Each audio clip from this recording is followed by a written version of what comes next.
What? Smoking on my dragons, divine, righteous, almighty greats, overachieving, never slacking. Today we got the story about the chimp human hybrid by Joe Rogan and Tom Green. Original link in the description. Here we go. Okay, Isn't it fascinating, though, that nature figured out a way to stop everything from fucking everything and just getting it pregnant? Isn't it like nature's like, we got to have a system in here because that's untenable. That's going to lead to chaos. Yeah. Like if humans...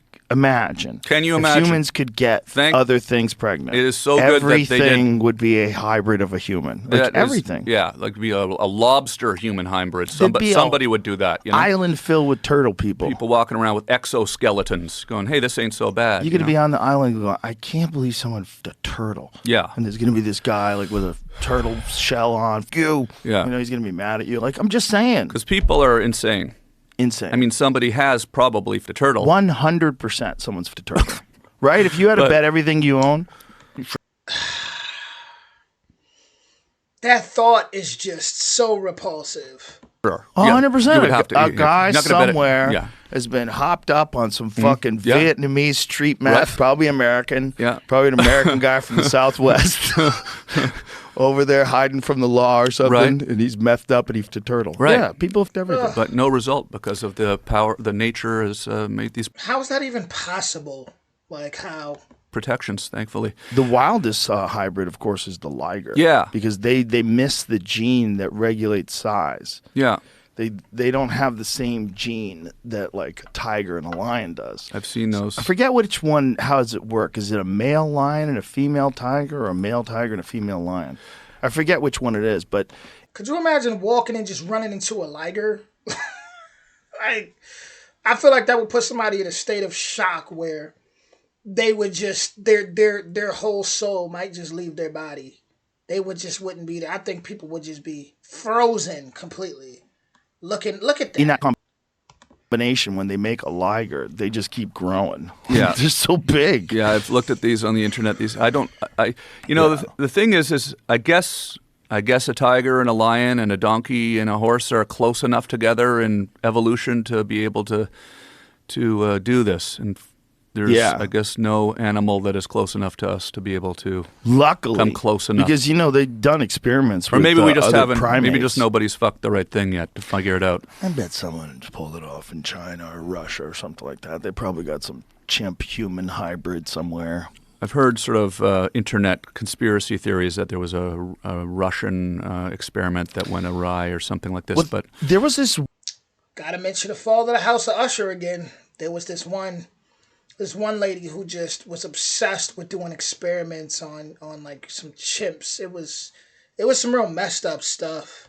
One very strange case of a chimpanzee that they call humanzee. And this chimpanzee had very human-like features, and it lived with a family. I forget if it was a family of researchers. I forget the story, but they always end tragically because those things ultimately, as they get older, they want to be the boss. It's a big male, and they're going to just fuck you up. They're going to bite your fingers off or bite your friend's finger. It's always something like that. I don't think much people really want to smoke with that.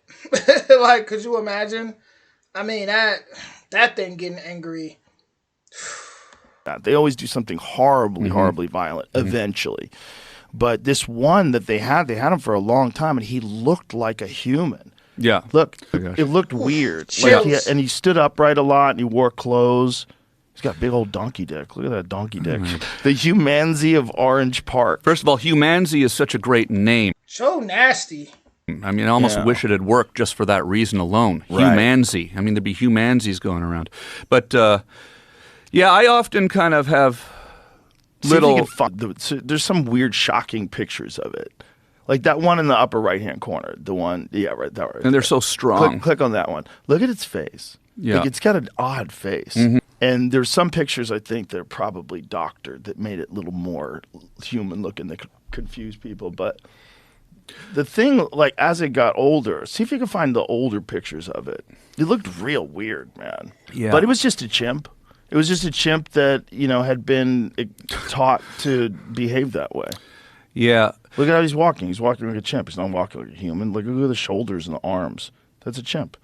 I sometimes think about the close calls I've had with a couple times with animals where I wasn't really giving them not like just understanding the power they had. Like I had a chimpanzee on a show I did once on my TV show back in the day, and you know it was a trained chimpanzee, but massive. And you know, I remember after the show, I just said, "Hey, can I hang out with the chimpanzee?" So it came out, and I was just sitting out with him in the parking lot for about half an hour, just me and this chimpanzee, right in front of me, looking right in my eyes. It was playing with the buttons on my shirt, and you know, the trainer was 20 feet away, and I just thought it was the cutest thing. And then a few years later, I read about the chimpanzee killing people and how violent they are, and you go, man.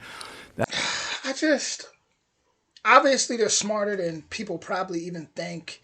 And who knows, maybe some of them just get to a certain age and start to realize that, start to feel like humans are the enemy, when they start to really look around and see what humans do on the planet. I believe that they're capable of that for sure. In a sense, it would be like having an indentured servant who's, they're working for, let's say, 14 years, and they're like, you know what, why not just rebel? Like, look how, or, I'll just rebel. Like, they don't really treat us too good. And a chimp probably, like, you can't tell me a chimp wouldn't have that type of capability to get older and just start to realize, like, man, you guys treat the animal world like crap. Like, sure, you're babying me, but forget that and just snap and rip the person's face off. Like, that's a possibility. That is, I had a macaw at one point, which I actually had to get rid of. A big red parrot, a macaw. And I got it when it was 13 months old. And this was my biggest disappointment, I'd say, with a pet, because I had gotten this macaw. It's named Rex. He was on the web show for a period of time. I was after you were on that time, and I really love this thing, and I love animals, and I was so fascinated by it because I was realizing, this is a pet that I'm going to have for the rest of my life, and I was all dedicated to this, and I was really kind of somewhat moved by the fact that I was going to be having this beautiful macaw for the rest of my life, and it would pick my teeth, and it would stick its beak in my mouth, and literally like just kind of put its plate and chew on my ear and all of this kind of stuff. And then all of a sudden, when it got to be about 13 years old, it just became a real asshole. Like, it really, really changed. It had been going from this little baby to I couldn't put my hand in the cage without it really biting hard, and I almost took my finger off. I had to go in the cage to clean the cage, and I couldn't pick it up anymore, and I actually had to find it a new home. But do you think it just didn't like being in a cage? I'm sure it didn't. I wouldn't like it myself. Yeah, I mean, that cage could be it. It could be certain things going on internally that maybe it can't express as much. We talk about like dementia, things like that with humans, but what about with animals? Has anyone ever heard anything like that with animals? And that feels bad too. That's the thing I don't really like about having. You're a prison warden. Yeah, exactly. I started to feel really bad, so I took it back to the bird place where I'd gotten it, and they said to me, "Oh yeah, we don't." It's been 13 years later, and I've been spending $75 a month on walnuts for 13 years.